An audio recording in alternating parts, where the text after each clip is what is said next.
In this video, we will explore how ancient African populations mastered metallurgy and how the development of metallurgical industries played a role in uniting diverse groups across the continent, fostering a shared Paleo African cultural substratum.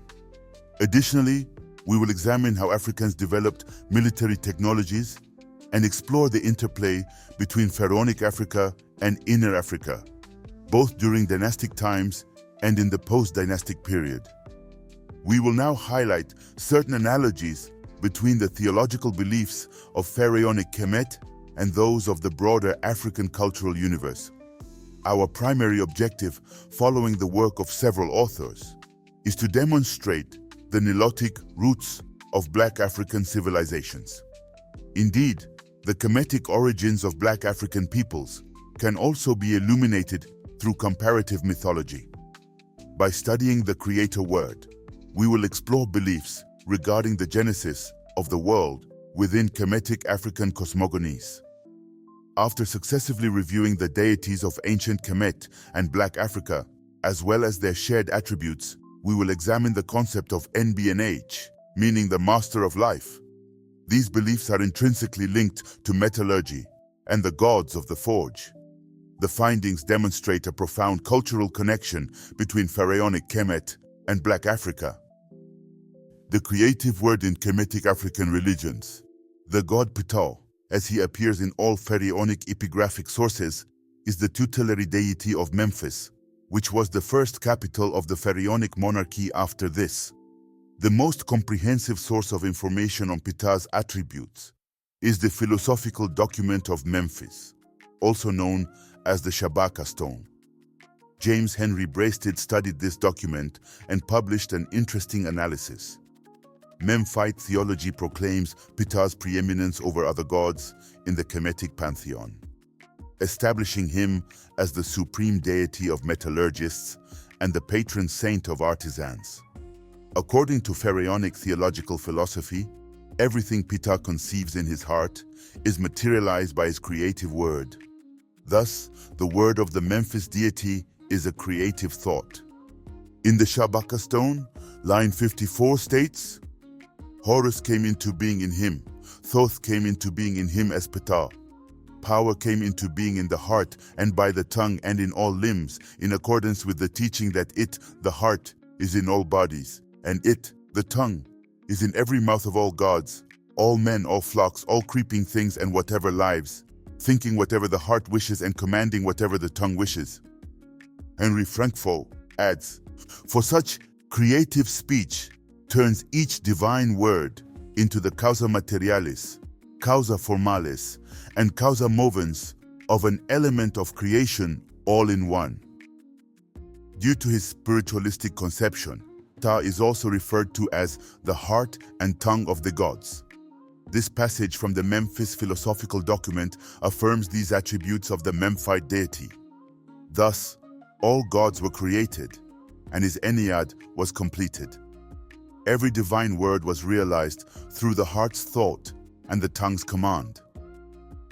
The comparison can be extended to African beliefs, where the concept of the creative word is similarly present and often linked to the god of metallurgy, as in Pharaonic Kemet.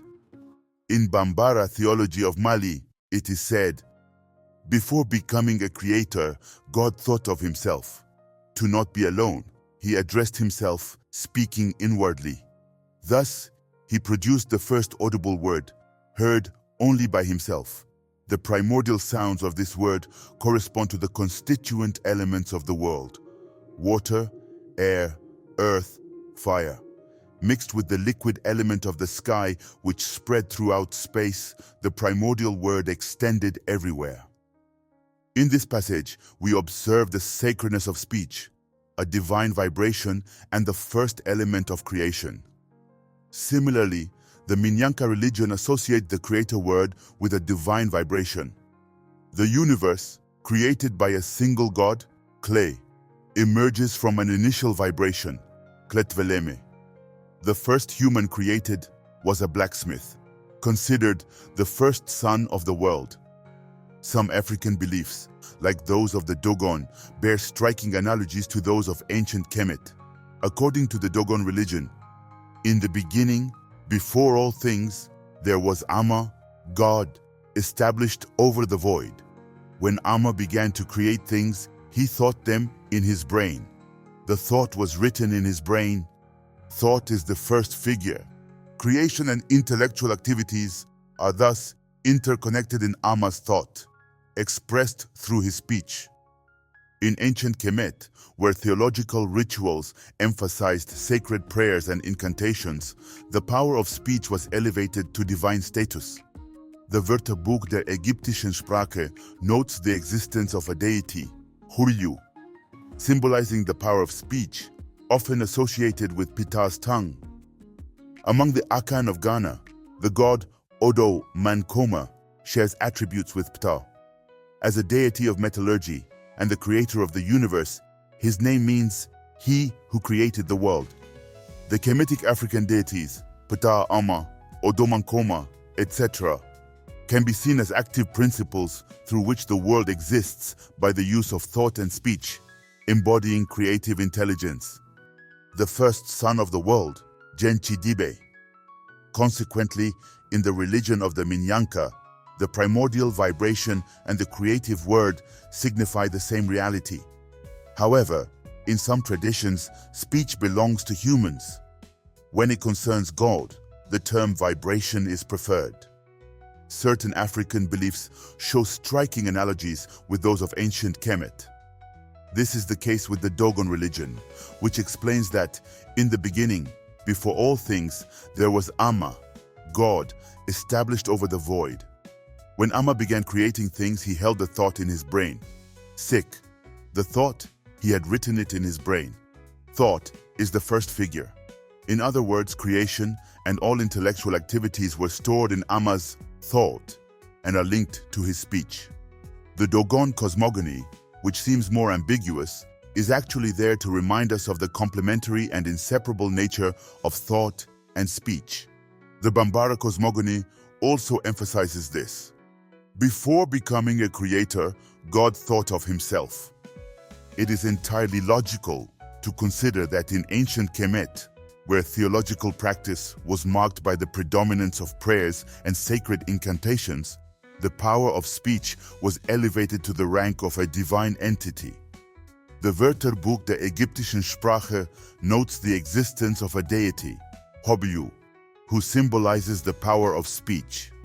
In epigraphic documents, the god Hobyu is associated with Ptah's tongue. A comparison can be made between Memphite doctrine and the beliefs among the Akan of Ghana. The Akan god Odomankoma shares the same attributes as the Kemetic god Ptah. Besides being associated with metallurgy, he is also the creator of the universe. Odom Ankoma literally means he who created the world. He too created the universe and its components with his divine word. The Kemetic African deities, Ptah, Amma, Odomankoma, etc., can be considered the active causal principle through which the world exists via the use of mind and speech. In this sense, they represent creative intelligence. By studying the root of the name Peeth, Professor Abu Bakri Musalam demonstrated the semantic similarity between the name of the Memphite god and those of his counterparts in Black Africa. This similarity is further reinforced by an analogy in divine attributes. It has been established that among the Pular-speaking peoples, the creator god is Geno or Dundari, but there exists a root tag that means to create. This Pular term is not isolated. Pular tag, to create, Tafen, to forge, Wolof, teg, to forge, blacksmith, Soninke, tage, blacksmith, Medumba, talom, blacksmith, and enton, to burn. This contribution testifies to the great erudition and deep knowledge of the author regarding Pharaonic and Black African theological philosophies. It demonstrates that the name of the deity, the act of forging, and the creation of the universe are intrinsically linked concepts. The connection between the symbols contained in the name Ptah and his role as the patron saint of blacksmiths is undeniable. Furthermore, the mentioned African gods, aside from embodying the incarnate word, are also gods of the forge and protectors of blacksmiths. How else can we explain these shared aspects of civilization other than through a deep kinship between Kemetic and African cultures? It is, especially in the theological domain, that the study of the relationships between pharaonic Kemet and Black Africa reveals its full richness. 2. The concept of master of life. To provide further points of comparison, it is worth examining the concept of master of life in Kemetic African cultures to highlight their points of convergence. In iconographic documents, the title NBNH, meaning master of life, is attributed to the god of Memphis. Is it Ptah? As the holder of NBNH, who gives life to humans and plants? A better understanding of the role of NBNH requires revisiting the philosophical document of Memphis and Hermann Junker's translation. Thus, all the gods were created, and his Ennead was completed. Every divine word became audible because it was conceived by the heart and pronounced by the tongue. Thus, laws were created, justice was loved, and injustice was detested. Life was given to the peaceful and death to the criminal by the word imagined by the heart and spoken by the tongue. We apologize for citing this long passage from the Kemetic document.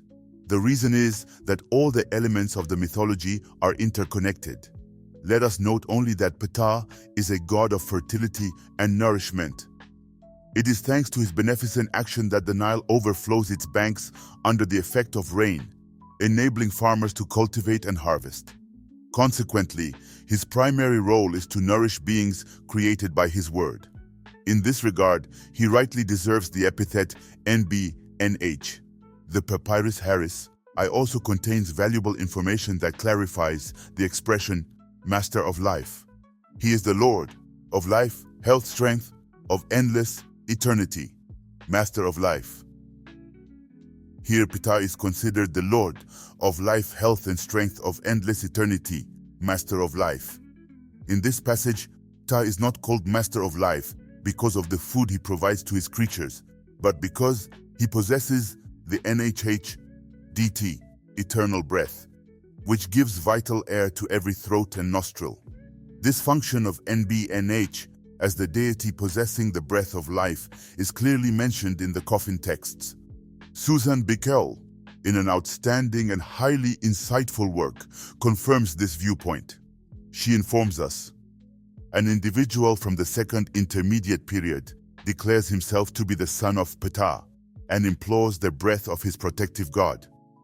The existence of both the living and the dead depends on Ptah, who early on held an important place in the piety of the society as a whole.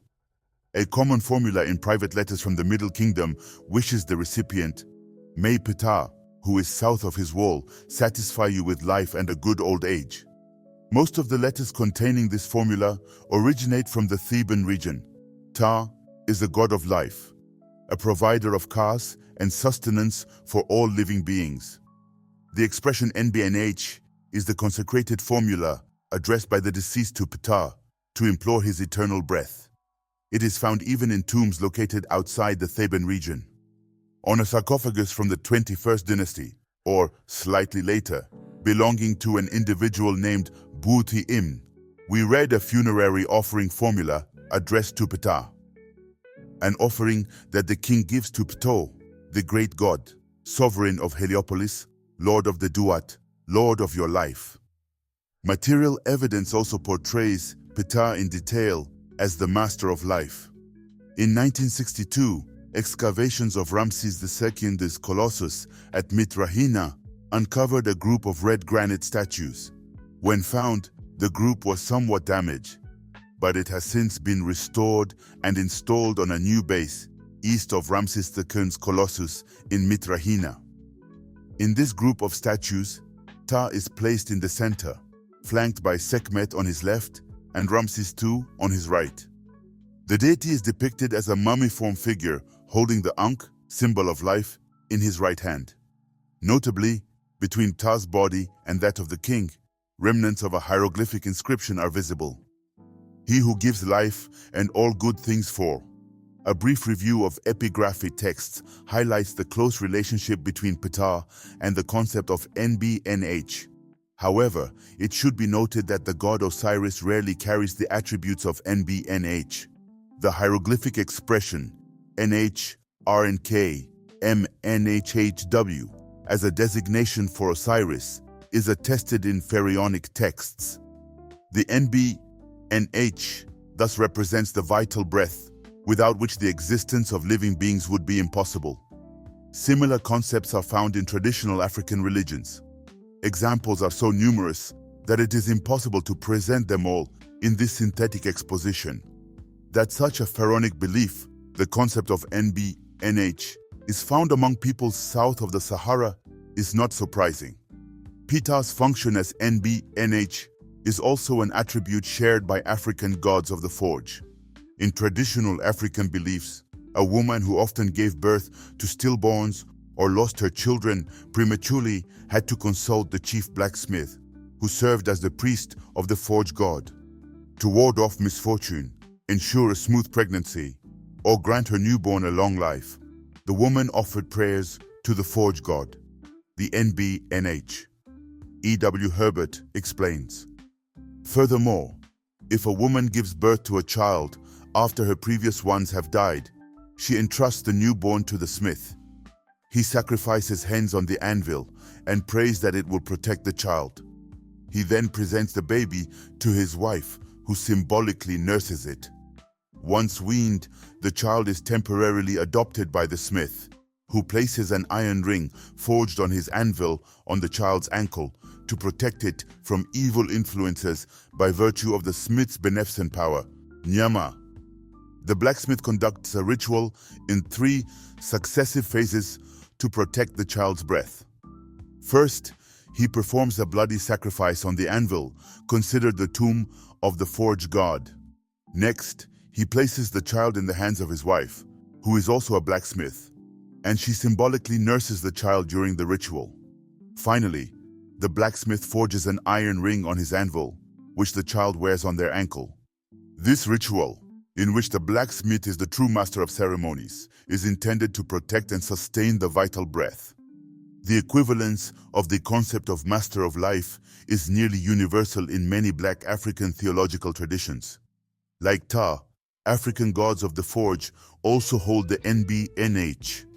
Dogon cosmogony from Mali teaches that God taught humans the art of blacksmithing to restore cosmic balance disrupted by the god of chaos.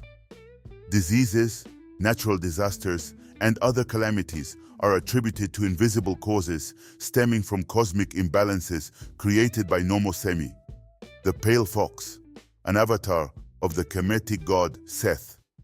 However, hammering iron on the anvil restored balance to the cosmic chain, ensuring the vital breath essential to human life on Earth. It must be emphasized that the many similarities between the theological beliefs of ancient Kemites and those of Black African peoples reveal a profound doctrinal unity, and beyond that, their cultural kinship. The analogies revealed through the study of comparative mythology reinforce the thesis of the Nilotic origin of Black African populations. The metallurgical traditions of ancient Kemet, especially in weaponry, demonstrate profound connections to broader African practices, particularly those in Inner Africa. One of the most striking examples is the use of poisoned arrows, a technique widely adopted across Africa, including regions such as Central and East Africa, the Upper Nile, and the Horn of Africa.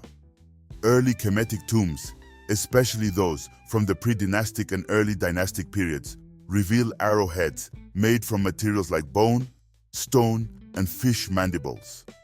These arrow types closely mirror those found in later African contexts, especially when considering the shared use of poisons. These poisons, like ouabain and calotropin, are derived from plants such as Acocanthera and Adenium. plants still used today by African groups, including the Maasai in East Africa, and peoples in the Upper Nile, Somalia, and southern Sudan.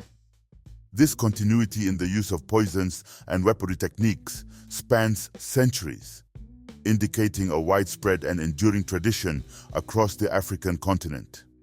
The Naga Ed collection further illuminates these practices. Arrowhead lengths in this collection range from 95 mm to 147 mm, with diameters between 6 mm and 9 mm, and weights ranging from 4.1 Gr to 6.5 Gr. Many of these points show a distinctive brown discoloration at their bases, which suggests that they were mounted in reed shafts using an adhesive. This method is common across various African regions, such as among the peoples of Zambia, where poison is traditionally applied to the tang of metal arrowheads, leaving the head free from the toxic substance. This shared technique further solidifies the deep-rooted connections between Kemetic and sub-Saharan African metallurgical traditions. One of the most instructive examples of shared weapon-making practices comes from the Chewa people of Malawi, where poison is placed inside the top of the shaft where the tang fits. Upon impact, the arrowhead detaches from the shaft, transferring the poison into the wound. This method mirrors the practices observed in ancient Kemetic weaponry, further supporting the idea that Kemetic poisoned arrows were not isolated innovations, but part of a larger African tradition. This illustrates a deep-seated regional connection and the cross-cultural sharing of weapon-making techniques. Arrowheads from early Kemetic royal tombs, such as those from the First Dynasty, also reflect these Pan-African traditions, with bone and ivory tips crafted into various shapes and sizes. These points were often stored in reed holders, a method seen today among southern African bushmen to protect the user from accidental injury.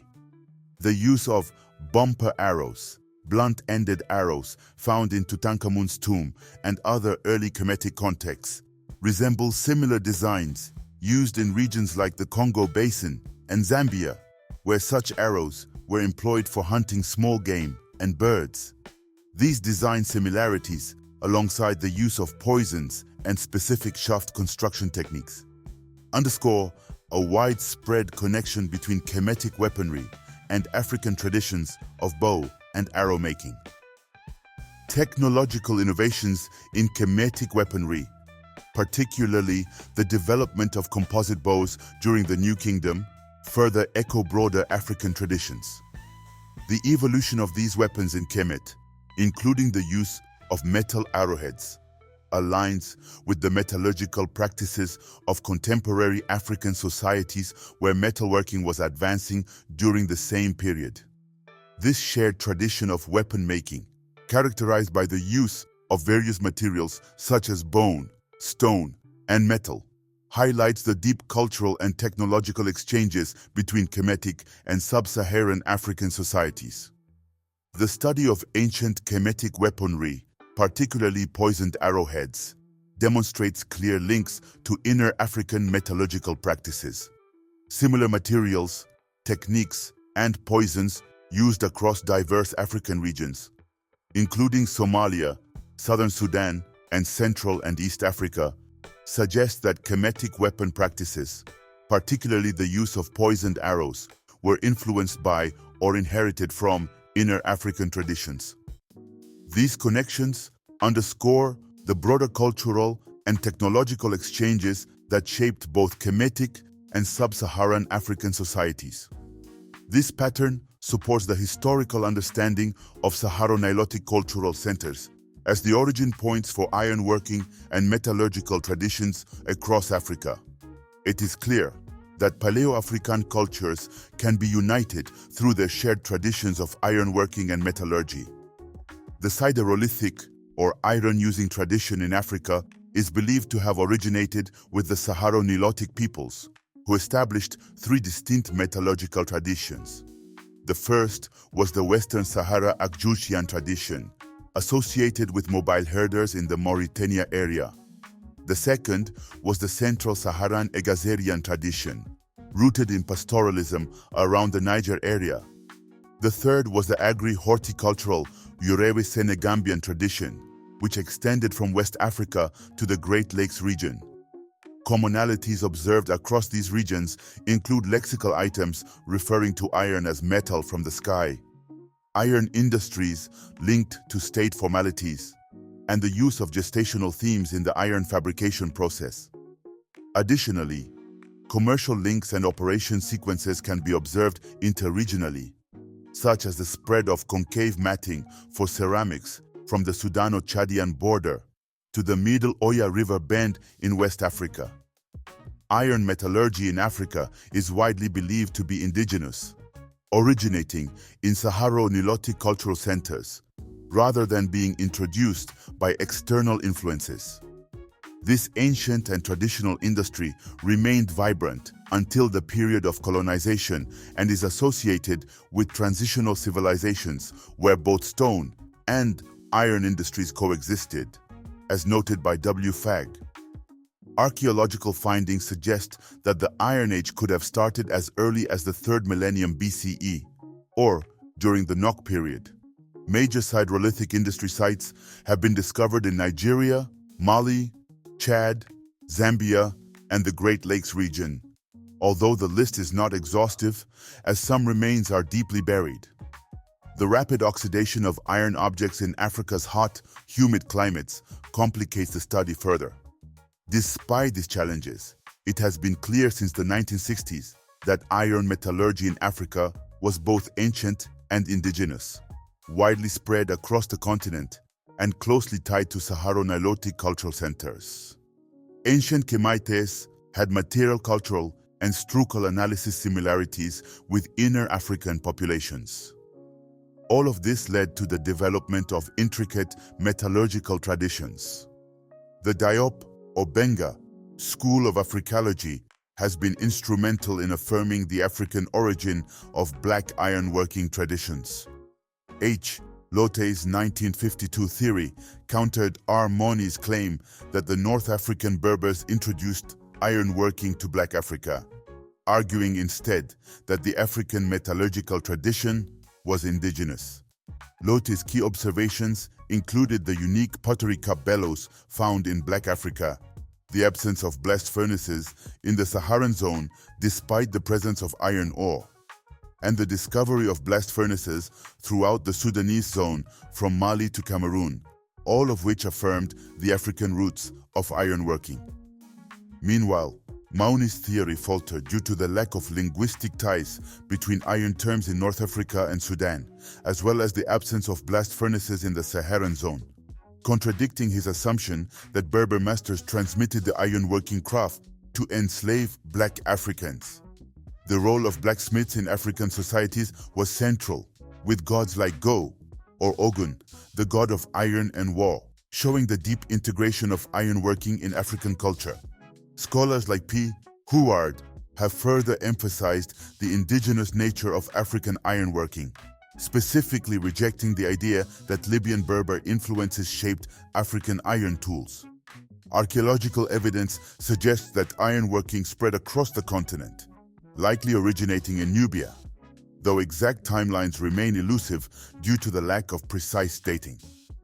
Ironworking in Africa was indigenous, with many sites showing continuity from the 3rd millennium BCE. Recent discoveries in the Nok culture, Termit Massif, and West Africa, e.g., Egaro region, have further confirmed the antiquity and indigenous nature of African metallurgy, with dates as old as 2520 BCE. These findings challenge the theory that ironworking was introduced from North Africa, especially when examining the spread of ironworking technology across regions such as Burundi and the Lake Victoria area, where practices date back to the 15th century BCE. The chronology of ironworking in Africa remains debated, but evidence consistently points to its emergence between the 3rd and 1st millennium BCE, particularly in West, Central, and East Africa. This technology spread through lateral transmission across the continent, especially from Nubia. Ongoing research continues to refine the timeline of ironworking and challenge outdated theories, ensuring that Africa's metallurgical traditions are recognized for their resilience, innovation, and deep historical roots, confirming the indigenous development of African ironworking practices. In the Middle Ogooué Valley, in Gabon, as early as around 2600 BP, iron smelters were present, but only sporadically and in isolated locations at the sites of Otumbi-2, 2640, PLA 70, and 2400, PLA 50 BP, and Lopé 10, 2310, PLA 70 BP, where curiously, no ceramic remains were found, Oslisley 1992a. Later, smelters appeared at Moanda in the Haut-Ogooué, around 2300, 2100 BP, Schmidt et al., 1985, near Oyem, around 2280 BP, Kliss 1989, and in the east of the country at Makoko, around 2150 BP, Peyrot, and Oslisley, 1987.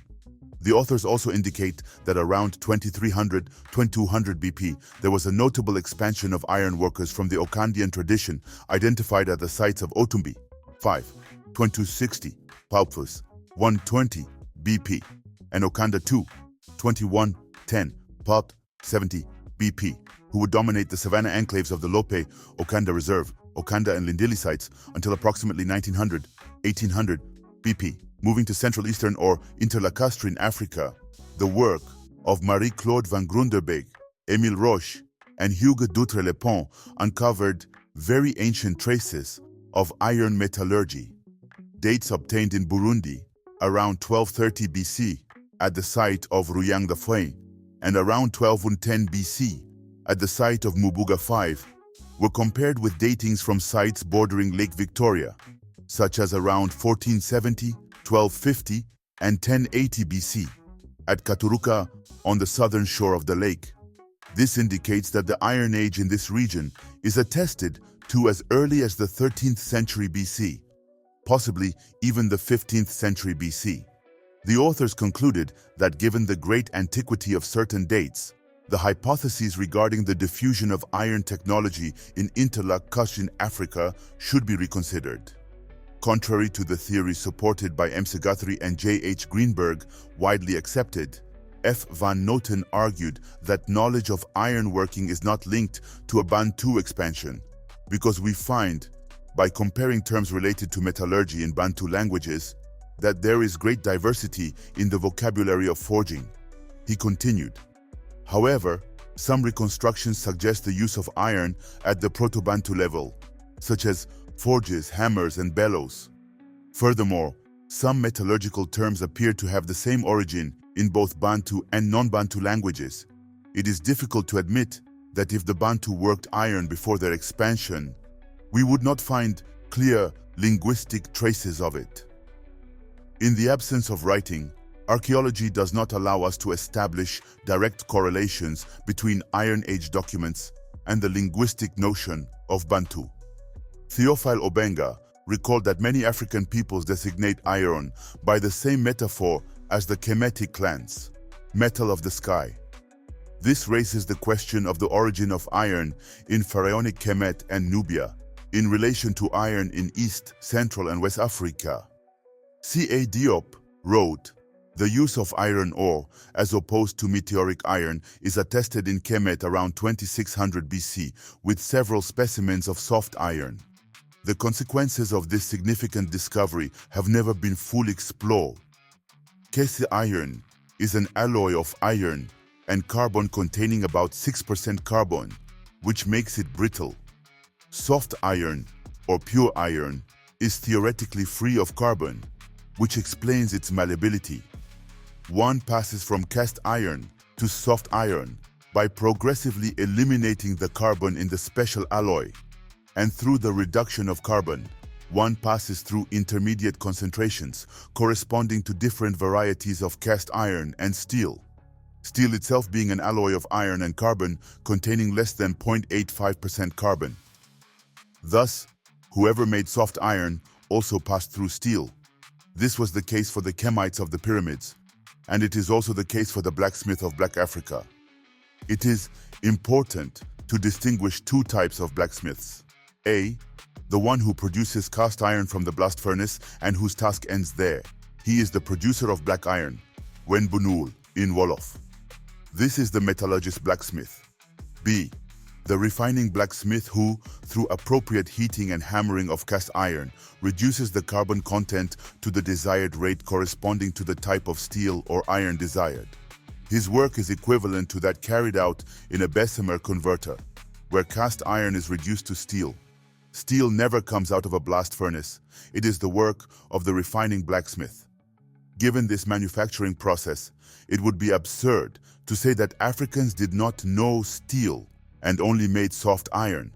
Those who could make soft iron could also have stopped the reduction process to produce steel. If they made hard iron or soft steel, it was because domestic uses required it. The Haya, a people located near Tanzania, provide a striking example of this long-standing Paleo African steel-making tradition. The Haya developed a unique method of iron smelting to create high-grade steel, a process that predated Western methods by centuries. The Haya lived along the western shore of Lake Ukerewe in modern-day Tanzania, primarily focused on cattle rearing and subsistence agriculture, though they also grew cash crops like coffee and tea. Oral traditions within the Haya people trace their iron production and smelting practices to the Kemutwara kingdom, a history dating back over 2,400 years. Recent studies have shed light on the advanced techniques used by the Haya, revealing how they achieved temperatures exceeding 1,300 exceeds in their furnaces. Fragments of tuyères, the pipes used to direct air into the furnace, were found near smelting sites, confirming that the Haya utilized a preheating method that enabled them to reach such high temperatures. This technique was fundamentally different from Western smelting practices, which did not achieve similar efficiency until much later. Carbon testing of these sites corroborates that the Haya smelting process occurred approximately 2,000 years ago, marking a significant achievement in ancient metallurgy. The Haya's smelting method involved placing tuyères inside the furnace, creating a blast of hot air that raised the furnace's temperature. This forced air draft system allowed them to reach temperatures exceeding 1,200 degrees Celsius, a method that would not be used in the Western world until the 19th century. The furnace used by the Haya was a shaft bowl type, a design that combined a mud-lined bowl with a forced air draft, built over a cone-shaped shaft lined with mud and refractory slag from termite mounds. Swamp grass was burned to fill the furnace, providing carbon for the smelting process. While the steel produced in this way wasn't the same as the modern pure steel, it was a highly advanced form of metal for its time and demonstrated considerable innovation. A critical difference between the Haya method and Western smelting processes was the efficiency of the iron produced. The Haya's process avoided the bloomery step, which is commonly used in early furnaces to produce sponge iron that must then be further refined. This technique allowed the Haya to produce iron with higher purity, directly from slag, which was far more efficient than the methods used in Europe at the time. The elimination of the bloomery process was such a significant advancement that it wasn't seen in Europe until the 19th century. Through their smelting technique, the Haya were able to produce iron in large crystals, which, when combined with the swampreed, avoid the creation of sponge iron and instead resulted in pure iron. Further studies of reconstructed smelting sites in Uganda, Rwanda, and other parts of East and Central Africa confirmed that this process wasn't limited to the Haya, but was part of a broader African metallurgical tradition. The evidence of similar furnaces across the continent suggests a complex and widespread system of ironworking that was technologically sophisticated and vastly predates European industrial practices. Today, the global production of steel exceeds 1.7 million tons annually, with iron and steel forming the backbone of modern construction and technology, from skyscrapers to electromagnetic instruments. However, it is essential to recognize that these technologies have ancient African roots. The high-grade steel produced by African civilizations, like the Haya, likely played a significant role in the rise of powerful empires across the continent. The conclusions drawn from the highest smelting process highlight a technologically superior tradition of steel production that existed nearly 2,000 years ago in Africa, long before similar methods were developed in Europe. The Haya's ability to produce steel at temperatures reaching up to 1500 degrees C challenges the traditional narrative of technological innovation and has profound implications for how we understand the history of metallurgy. Far from being an invention of the West, steelmaking was a cornerstone of African ingenuity, and the Haya people were pioneers in this field. This knowledge not only rewrites the history of metallurgy, but also affirms the African roots of one of the world's most important technological advancements. This technical achievement is therefore much more the production of pure iron than that of steel. Today, Western specialists are lost in conjectures regarding two specimens of pure iron from later periods than the pyramids, found in India and China. How can we explain such a reducing power that yields pure iron in ancient times? When did this Iron Age in Africa begin? The gathered evidence strongly suggests that the Iron Age in Black Africa needs to be reconsidered. The mastery of iron metallurgy by the Kemites around 2600 BC is confirmed. At that time, this iron could not have come from the east, as Kemet did not have iron ore, and thus it could only have come from Nubia and the rest of Black Africa. Since the Old Kingdom, Kemites had the practice of setting up factories in Nubia and Kush to process locally extracted raw materials. Thus, luxury furniture was produced in the heart of Black Africa. A similar process must have been used for iron ore treatment in ancient times, although the exact period remains to be determined. Only with further research will we know whether Kemet or inland Africa influence each other. This gives renewed importance to important discoveries that have been overlooked. Regarding Nubia, it is important to distinguish between the northern region, between the first and fourth cataracts, and the region south of the fifth cataract. In Meroitic Studies, Meroitica 6, Berlin, 1982, Peter L. Shinny and François J. Kensey, Calgary, published an important article titled Meroitic Iron Working, which indicates that iron objects from the 18th dynasty, 1580 to 1320 BC, existed sporadically in Kemet. These are not necessarily proof that iron was being smelted in Kemet. They may have come from Western Asia in ingot form and been forged into objects for use or ritual in Kemet. They note, without considering that it could have also come from Central Sudan, Termit. In Nubia, a few iron objects were found in royal tombs from at least the time of Taharqa, Pisa 20, around the early 7th century BC, Napata region, downstream of the 4th cataract.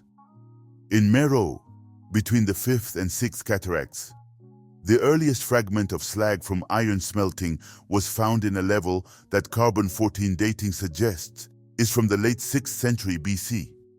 However, the technique revealed by the remains of the furnaces and bellows is different from that practiced in Kemet.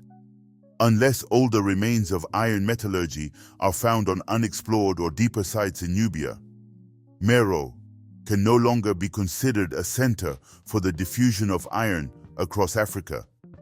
This is because in West Africa and interlacustrine East Africa, iron is attested between the 13th and 15th centuries BC, some 600 to 700 years earlier than in Nubia, without even mentioning sites like Nok, Ndalane, and the earliest dates from the Termit Massif, 3rd millennium BC. Each region has specific types of furnaces and bellows, see appendix. However, in the early centuries CE, those of Meroe, according to R.F. Tylecott, London, were related to Roman furnaces. But during a recent thesis defense on Central African furnaces, it was observed that blacksmiths adapted their furnaces and processes according to the needs and circumstances, quality and nature of the ore, intended use of the material. Thus, establishing a strict typology of furnaces is challenging, as relationships and differences change in meaning. We still do not know where iron metallurgy began in Africa, but its technology may have spread from one region to another without mass migrations. S. Lwanga Lunyigo, Uganda, co-author of Chapter 6 of Volume 3 of the General History of Africa, UNESCO 1990, expressed his view. Based on archaeological evidence, I have recently suggested that Bantu-speaking peoples occupied a large area from the Great Lakes region of East Africa to the Atlantic coast of Zaire from ancient times, and that their supposed migration from Western Africa to Central, Eastern, and Southern Africa never occurred.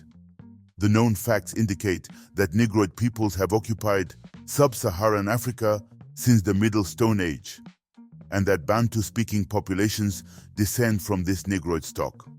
It is possible that Bantu languages developed through the interaction of various early black communities, borrowing from each other, resulting in the emergence of new Bantu languages from these linguistic amalgams. This reasoning is corroborated by the linguistic studies of F. van Noten and Tia Obenga. In Zambia, iron is attested at least from the early Christian era. In South Africa, southern bank of the Limpopo, iron metallurgy is confirmed in the 3rd century AD. The very presence of this iron industry, which developed in sub-Saharan Africa alongside stone and other metals, copper, gold, tin, bronze, etc., implies a relatively large population. Trade already existed in Black Africa during this high period. Cf. Kemetic caravan leader Herkhuf's expeditions around 2400 BC. Furthermore, several objects found in excavations show that, from the early Iron Age, vast exchange networks existed. F. van Noten observes that this trade must have been mainly limited to areas near major rivers, as sites far from river axes or the interlacustrine region provide very few imported objects. Over the last 30 years, several important dates have been acquired that significantly clarify the antiquity of iron metallurgy in Black Africa. The current state of knowledge about the beginning of the Iron Age in Africa is as follows. 1. Certain iron metallurgy between the 13th and 15th centuries BC in the Termit Massif region between Lake Chad and Air, and to the west of Lake Victoria Nyanza and its southern shore. This metallurgy is thus much older than Carthaginian iron and even older than Hittite iron. 2. Samples of soft, non-meteoric iron in Kemet date from around 2600 BC, Pyramid era, although there are no iron mines in Kemet. 3. A probability of iron metallurgy between 3000 and 2000 BC exists in the Termit Massif region, Niger, Kaolack region, Ndalani in Senegal, and the Nok region, Nigeria. 4. An iron industry is attested at Taruga in the 9th century BC, Nok region. 5. Around 700-600 BC, iron was also processed in Cameroon, Gabon, and the Middle Nile region, Nubia. It was also processed near Agadez, southern edge, about 300 kilometers west of the Termit Massif. More in-depth excavations are needed at these sites. 6. Extensive trade networks existed in the 3rd millennium BC, as seen in the 4 expeditions of Kemetic caravan leader Herkhuf in the 24th century BC, which enabled the exchange of iron between various regions of Africa. The terms used for iron in Sudanese and Bantu languages and ancient Kemetic are related. Iron may have reached Kemet from western and central Sudan via Enedi, where an ancient spear attestation was noted by P. Horde. See above. Therefore, no definitive conclusions can yet be made on this matter. Only the expansion of excavations and datings will provide more clarity, although the rapid decay of iron in hot and humid climates likely limits discoveries. However, the remains of associated pottery, furnaces, and tuyeres, which can be dated by thermoluminescence, should soon provide a new harvest of significant dates. In particular, it would be necessary to date the Telenugar mines, Chad, and carry out investigations in the Fertit region, northeast of the Central African Republic. May this conclusion inspire further research, patronage, and the organization of new excavation campaigns. the African origins of metallurgical innovation, and its legacy in the diaspora. The history of African metallurgy is deeply rooted in the ancient civilizations of Kemet and Kush, whose traditions not only shaped the African continent, but also played a pivotal role in the development of iron industries across the globe. These traditions, which were nurtured in the heart of Africa, spread across regions such as West, Central, and East Africa, influencing subsequent technological advancements in the Americas. This transmission of metallurgical knowledge, often obscured in historical accounts, forms a significant part of the African diaspora's heritage and reveals the enduring legacy of African intellectual and industrial prowess. From the earliest ironworking civilizations in Africa to the pioneering innovations in the Americas, African metallurgical traditions trace a direct line from the ancient Nile Valley to the iron industries of the New World. Touching upon the history of the African slave trade, forced migrations, and the geopolitical machinations of European colonialism and the Ottoman Empire. Ancient Kemet, Kush, and African metallurgy. The roots of African metallurgical traditions can be traced back to the ancient civilizations of Kemet, Egypt, and Kush, whose cultures were advanced in their use of metals. Both Kemet and Kush were known for their extensive usage of iron and other metallurgical materials, which is evidenced by the numerous artifacts and technological innovations that have been uncovered through archaeology. The Nile Valley civilizations were among the earliest to develop iron smelting techniques that would later be adopted and refined throughout the African continent. According to scholars like Dr. Kwame Nantambu, the origins of the Maafa, or the transatlantic slave trade, can be traced back to the unification of Kemet by Narmer in the 31st century BCE and the region's long-standing resistance to Eurasian invasions. As these civilizations endured invasions from empires such as the Persians, Romans, Greeks, and Arabs, many indigenous Africans were displaced and migrated across the continent. These migrations, often prompted by foreign oppression, significantly influenced the metallurgical traditions of West, Central, and East Africa. Migrations and interregional trade. One of the key factors that facilitated the spread of African metallurgical knowledge was the vast network of interregional trade and migration across Africa. Dr. Musa Lam's work on migrations from the Nile Valley highlights the consistent movement of ancient Kemites and their descendants into regions such as West Africa, Central Africa, and the Congo Forest. These migrations were often driven by foreign invasions, such as the Assyrian invasion of Kemet in the 7th century BCE and the collapse of various dynasties. As these people moved westward and southward, they carried with them not only their cultural practices, but also their advanced metallurgical techniques. The evidence of these migrations can be seen in the traditions of the Soninke people, who trace their ancestry to the Nile Valley and played a key role in founding the Ghana Empire. Similar patterns of migration are found in the histories of the Mali and Songhai empires, both of which were influenced by the metallurgical practices of ancient Kemet. In particular, the ironworking techniques of the Soninke people, as well as other ethnic groups, such as the Lebu and the Diba, show clear links to the methods used by the ancient Egyptians and Nubians. The role of the Ottoman Empire in the slave trade.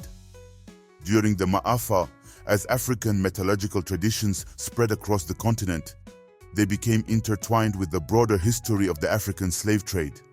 The Ottoman Empire, a major player in the transatlantic slave trade, played a significant role in trafficking enslaved Africans to the Americas and Asia.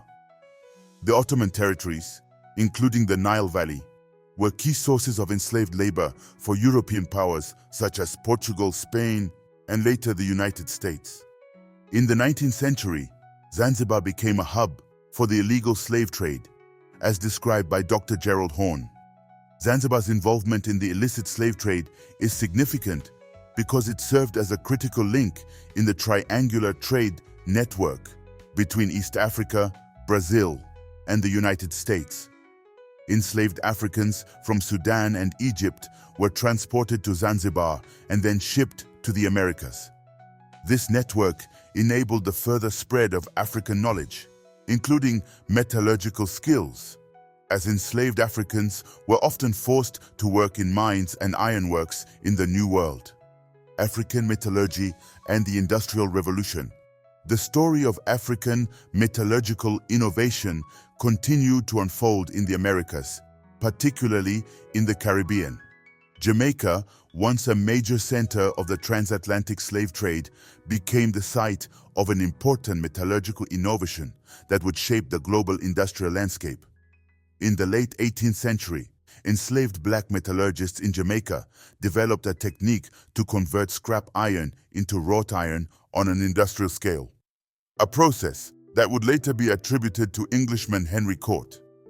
Dr. Jenny Bulstrode's groundbreaking research reveals that the so-called Cort process, which revolutionized iron production in Britain, was in fact developed years earlier in Jamaica by skilled black metallurgists, most of whom were enslaved. These workers, many of whom came from West and West Central Africa, used their knowledge of ironworking to create a process that enabled the transformation of poor quality metal into valuable wrought iron. The Jamaican ironworks, run by the enslaved black metallurgists, became highly profitable, generating substantial wealth for their European enslavers. In contrast, Henry Cort, who took credit for the innovation, faced bankruptcy before he learned of the Jamaican method. The success of the Jamaican ironworks was not merely a technical achievement. It was also a symbol of black ingenuity that was suppressed and erased from the historical narrative. The black metallurgists who pioneered this innovation were working within the confines of slavery, yet they contributed to the technological advancements that fueled the British Industrial Revolution. Their knowledge and skill were key to the success of the British iron industry, which was foundational to the expansion of British imperial power. Reparations and recognition of African innovation. The recent recognition of African metallurgical contributions, particularly in the context of the Industrial Revolution, is a crucial aspect of the reparations movement. Dr. Sheree Warmington, a Jamaican expert in development and reparations, emphasizes that the history of black innovation, particularly in fields like metallurgy, has been systematically erased or ignored. The theft of African intellectual property, such as the metallurgical innovations in Jamaica, is a form of exploitation that continues to shape the modern global economy. The metallurgical traditions of ancient Kemet, Kush, and their diasporic descendants not only influenced the technological landscape of the Americas, but also provide a powerful reminder of the resilience and ingenuity of African peoples. These traditions are part of the broader historical narrative that links Africa's ancient civilizations to the modern world.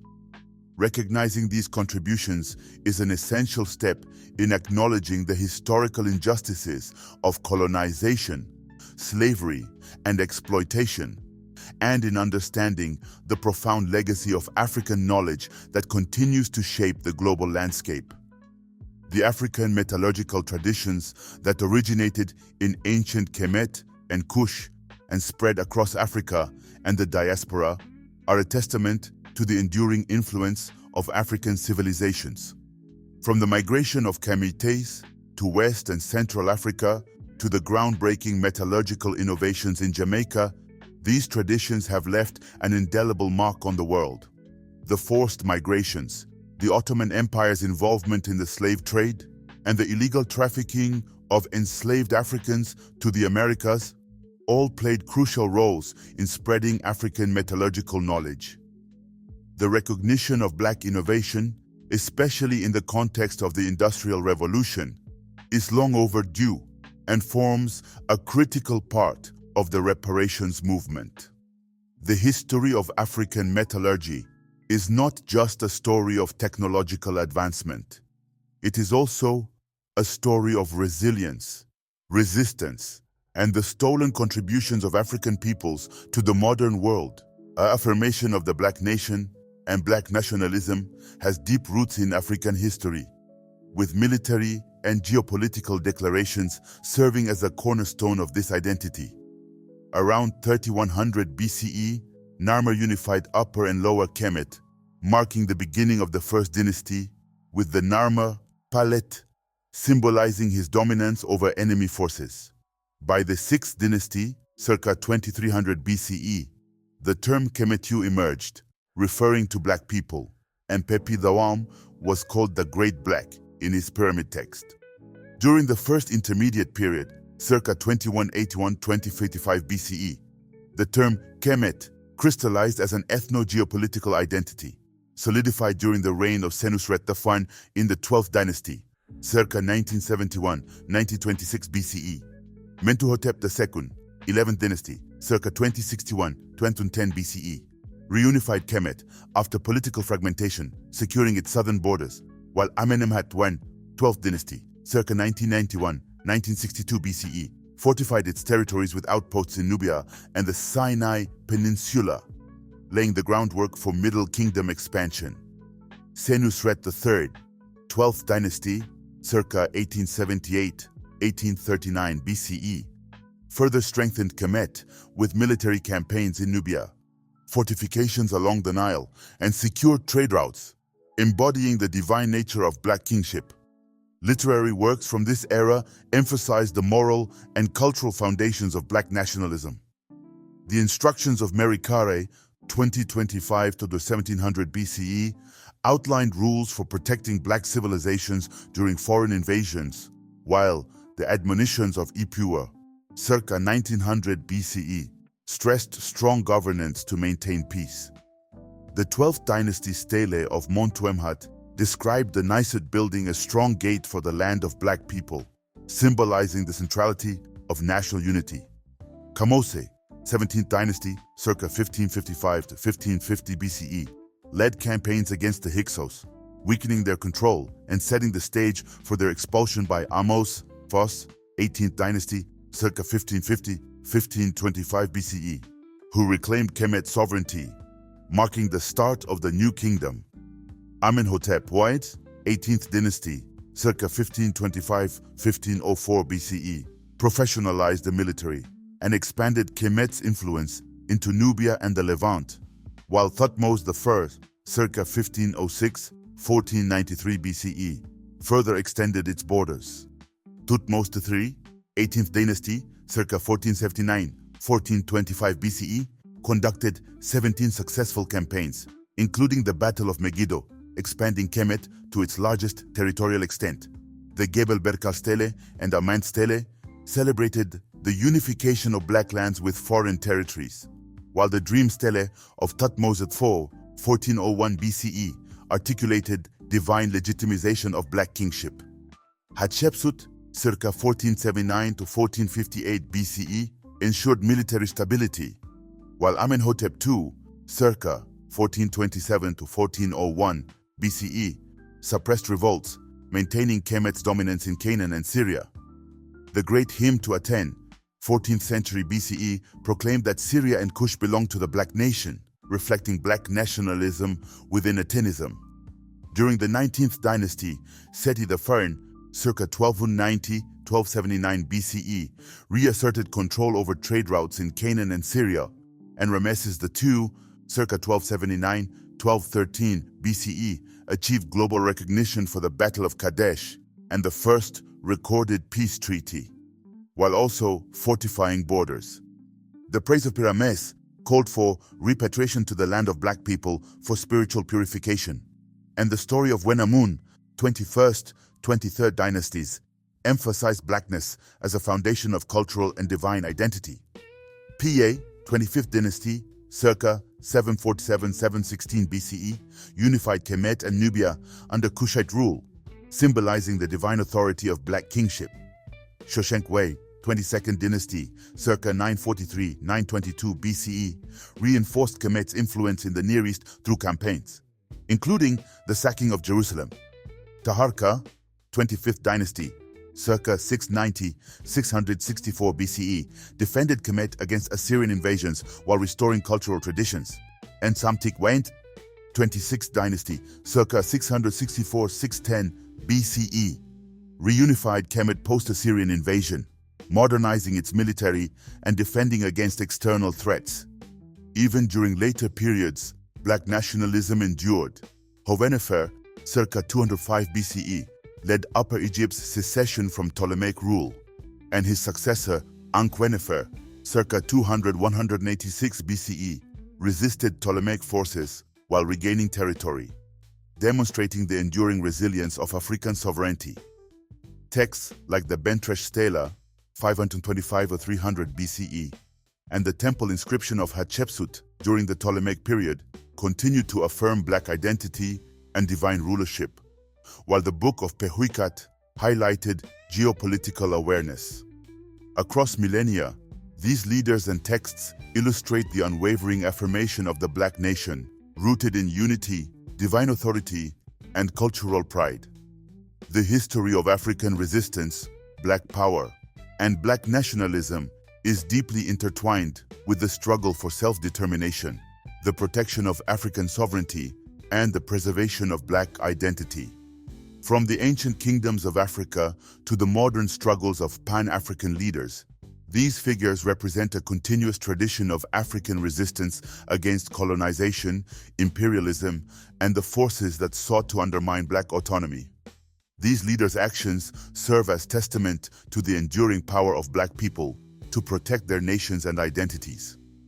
Their efforts range from defending African lands against external invasions, unifying fragmented African microstates, resisting slavery, and fighting against the scourge of neocolonialism. Below is a chronological exploration of key figures and their contributions to this ongoing tradition. Ancient African resilience and early leadership. The legacy of resistance and sovereignty in Africa traces back to the 6th century with King Silko, ruler of the Nubian kingdom of Nobatia. King Silko was the first Nubian king to adopt Christianity and successfully defeat the Blemis, a nomadic people who threatened his kingdom's sovereignty. His victory represents early African self-governance and the protection of African culture and territory from external threats. In the 7th century, Kalidurut, king of Makuria, further exemplified African resistance, leading his kingdom to victories against the Rashidun Caliphate.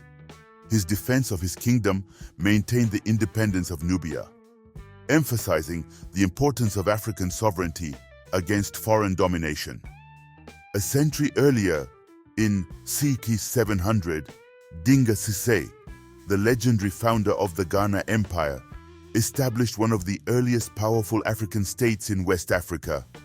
By founding the Sisay dynasty, Dinga Sisay laid the foundation for a future of strong, independent African nations.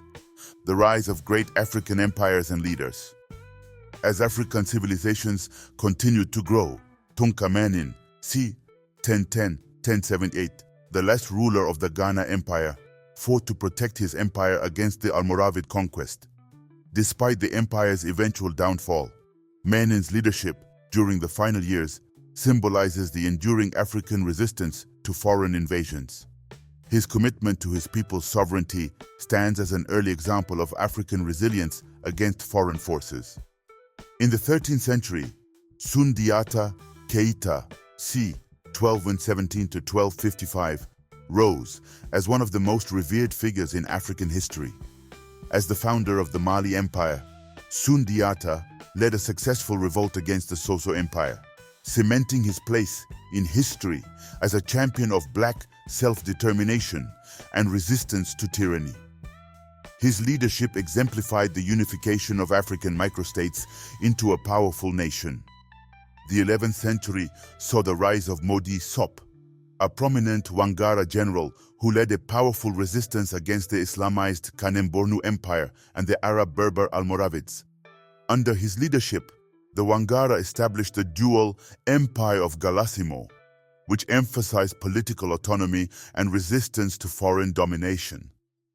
Modi Sob's campaigns were rooted in the principles of African self-determination, showcasing the resilience of African nations in protecting their sovereignty and cultural identity. Resistance against colonialism and the slave trade. The 16th and 17th centuries marked a period of intense resistance against European colonial powers and the transatlantic slave trade. Nzinga Mbemba, Afonso I of Congo, c. about 1446-1543, stands as a key figure during this era. In 1526, Afonso I wrote to King João III of Portugal, demanding an end to the illegal depopulation of his kingdom due to the slave trade. His plea symbolizes the resistance of African leaders against the systemic exploitation of their people. In 16th century Angola, Nzinga Mbandi, CB 1583-1663, Queen of Ndongo, led a long-standing resistance against the Portuguese. Her defiance of colonial powers represents a significant chapter in the century-long struggle for African sovereignty against European encroachment. Similarly, Dona Beatriz Kimpa Vita, 1684-1706, in Congo, led a theological movement that rejected European influence and the destructive forces of the slave trade. Her efforts in advocating for African identity and rejecting foreign cultural impositions make her a symbol of Black sovereignty in the face of European domination. In the Americas, the establishment of early Maroon communities in the 16th century marked a powerful form of resistance to colonial slavery. These independent settlements, composed of runaway slaves, became bastions of Black resistance and autonomy. Similarly, Gaspar Yanga, 1545-1618, in New Spain, Mexico, led a successful revolt against Spanish colonial forces, marking one of the first instances of Black liberation in the Americas. The Haitian Revolution and the fight against slavery. The 18th century was a transformative period for Black nationalism, highlighted by the Haitian Revolution, 1791-1804. Leaders such as François Macandal, c. 1730-1758, who led an insurrection through poisoning enslavers, and Henri Christophe, 1767-1820, who later became King of Haiti, are key figures in the revolution. Christophe's leadership symbolized the achievement of Black sovereignty in the newly independent nation. Jean-Jacques Dessalines, 1758-1806, another prominent Haitian leader, abolished slavery and declared himself emperor, ensuring that Haiti remained a beacon of Black self-determination in the Caribbean.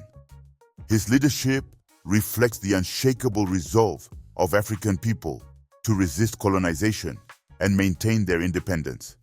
Resistance during the age of slavery and colonialism. The 19th century saw numerous slave rebellions and continued resistance against European colonial forces.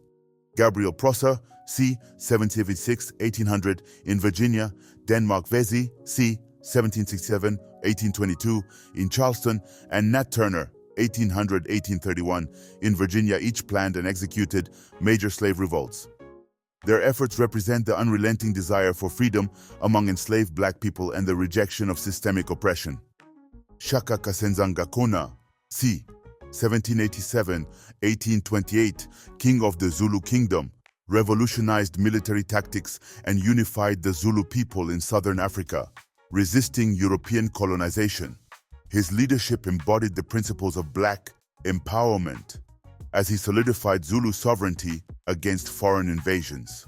Meanwhile, in the Americas, John Hose, c. 1812-1882, led the Black Seminoles in their resistance against the U.S. government, exemplifying the intersection of Black and Indigenous resistance to settler colonialism. Modern Black nationalism and resistance to neo-colonialism. The 20th century brought new leaders fighting for the independence of African nations and the rejection of neo-colonialism.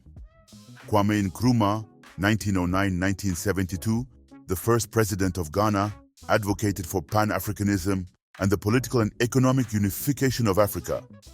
His efforts laid the groundwork for a united, independent Africa free from colonial influence. In Zimbabwe, Robert Mugabe, 1924-2019, fought for the liberation of the country from British colonial rule and white minority governance. Mugabe's leadership symbolized the empowerment of black people through land reform and self-governance. Thomas Sankara, 1949-1987, the president of Burkina Faso, symbolized the success of revolutionary movements in Africa with his radical reforms and Pan-African agenda. Sankara's commitment to social justice, anti-imperialism, and economic independence reflected the enduring power of black nationalism. The fight against neocolonialism today. The 21st century has seen continued struggles for self-determination and resistance to foreign dominance, as exemplified by Ibrahim Traoré, 1988 present in Burkina Faso, and Assimi Goïta, 1983 present in Mali. Both leaders embody the ongoing fight for sovereignty in Africa, rejecting neo-colonial influences and asserting the need for African autonomy. The leaders mentioned are part of an unbroken tradition of African resistance to foreign domination, black empowerment, and the assertion of black identity and sovereignty. From ancient rulers defending their kingdoms to modern leaders advocating for a unified and independent Africa, their stories contribute to the rich legacy of post-pharaonic African resistance. These leaders have consistently fought against invasions, slavery, and colonialism, while promoting the unity of African microstates into stronger nations. Their legacy continues to inspire movements for black self-determination, justice, and freedom across the globe. The power of black nations, their history, and their culture remains a testament to the enduring strength and resilience of African people. African gun-making traditions are deeply rooted in the continent's ancient pyrotechnic practices, with indigenous blacksmiths playing a crucial role in the production of firearms, particularly for hunting and self-defense. From early fire arts, fire bowls, and fire sticks, the manufacturing of firearms evolved within the furnace or mobile furnace, with skilled blacksmiths adapting the techniques to local needs. In post-pharaonic Africa, these traditions continued, with firearms not only being tools of warfare, but also vital for daily life, especially hunting. One notable example is the Wasalu Empire, where blacksmiths not only repaired firearms, but also created their own weapons. After battles, they recycled spent bullet casings into new rounds, a practice that remains common today in military shooting ranges, reflecting the resourcefulness of African artisans. These guns, including muskets and projectiles, were often locally produced, as trade firearms were of lower quality and required frequent repairs. The blacksmith's innovation extended to the creation of breech mechanisms and ammunition, even though the scarcity of materials like copper and zinc made arms production expensive. Firearms were not merely tools for war. They were integral to cultural and ceremonial practices, as seen in the use of guns and cannons for royal rites. In regions like West Africa, the demand for firearms was driven by the necessity of personal protection and hunting, not the oversimplified guns for slaves cycle that dominated earlier narratives. For instance, in the Home, King Bahanzin boasted of manufacturing his own guns and gunpowder, a claim met with skepticism by the French until they discovered extensive weaponry and ammunition upon their invasion in 1892. Local production of gunpowder was common, though it was often of lower quality compared to European imports, possibly due to a lack of corning techniques. The adaptation of weaker powder for guns with barrels prone to bursting reflects a pragmatic approach to weapon safety, ensuring that even inferior muskets could be used effectively. The production of firearms was not limited to military use, but extended to symbolic and ceremonial purposes, with objects like Ogun, Esiji, and Ntu cannons holding deep cultural significance. Furthermore, blacksmiths in the Gold Coast and northern Ghana, including the Asante and Nkwere communities, continued this tradition, manufacturing firearms and even repairing imported guns. For instance, Nkwere blacksmiths, known as Nkwere Opia Egbe, Nkwere the gunmakers, were renowned for their craftsmanship by the 17th century, producing a variety of firearms, including Egbecham and Kurutu, more complex cannons. Similarly, the Kingdom of Benin, during the reigns of King Ozolua and his son Esigie, demonstrated a remarkable capacity for firearms production. Benin's acquisition of breech-loading cannons, possibly through Portuguese trade, highlights the kingdom's early interaction with European technology. However, Benin craftsmen also adapted these weapons to local needs, including the ceremonial use of Etu and Afa cannons in royal rituals. Despite European restrictions, Benin continued to produce and acquire firearms, evidenced by the discovery of large quantities of ammunition, cartridges, and even machine guns by the British during their 1897 invasion. The role of firearms in Benin underscores not only military prowess, but also the kingdom's strategic engagement with European technology, creating a lasting legacy in both cultural and political spheres. As late as the 20th century, in the Bamileke region of Western Cameroon, UPC revolutionaries were involved in making their own indigenous rifles from traditional blacksmith forges in their fight against French imperialism. This African-centered approach to firearm production reveals that firearms in Africa were not merely imported European tools of destruction. Instead, they were locally produced and adapted by skilled blacksmiths for practical use in hunting, self-defense, and cultural practices.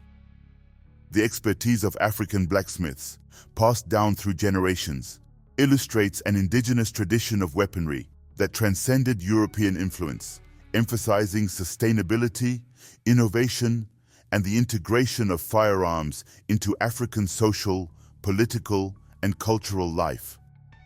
This approach challenges the traditional narratives that frame firearms solely as instruments of war, offering a more nuanced understanding of their role in African societies.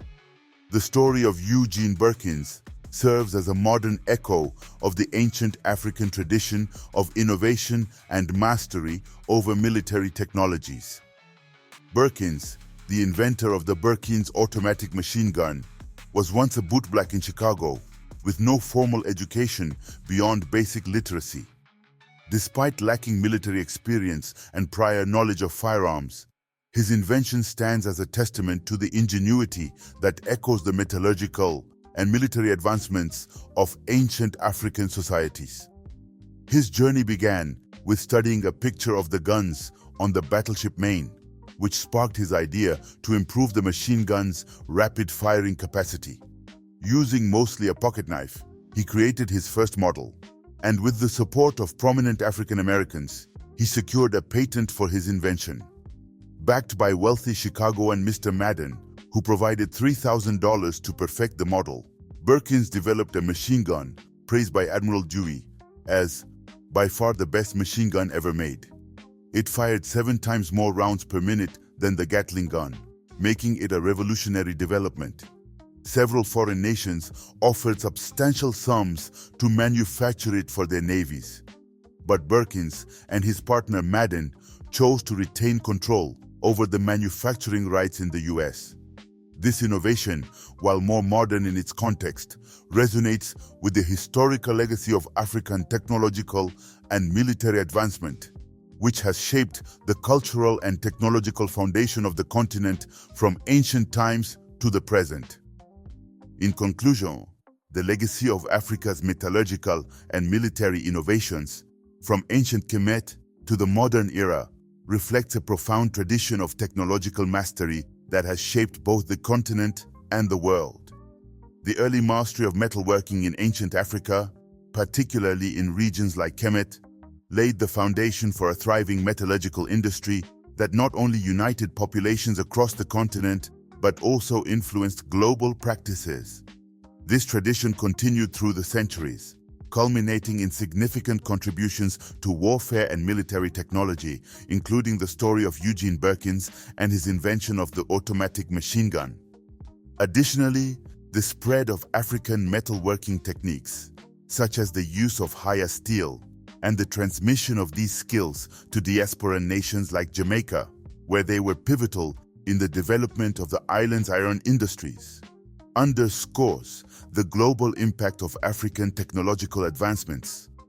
The African diaspora, particularly through the movement of enslaved Africans, played a key role in transferring these skills to Britain and other parts of the world, influencing the Industrial Revolution. The example of Birkins and the spread of African ironworking traditions across the Atlantic highlights the enduring legacy of Africa's technological contributions from ancient times to the present, and reminds us of the vital role African innovations have played in shaping modern industry and warfare. Through a deeper appreciation of Africa's metallurgical and military history, we can better understand the continent's pivotal contributions to global technological advancements and the continued relevance of these traditions today. Join the Comgiverse Patreon for exclusive content, behind-the-scenes access, and special perks. Support the channel and connect with a community of revolutionary intellectuals and scholars. Click the link in the description to join now.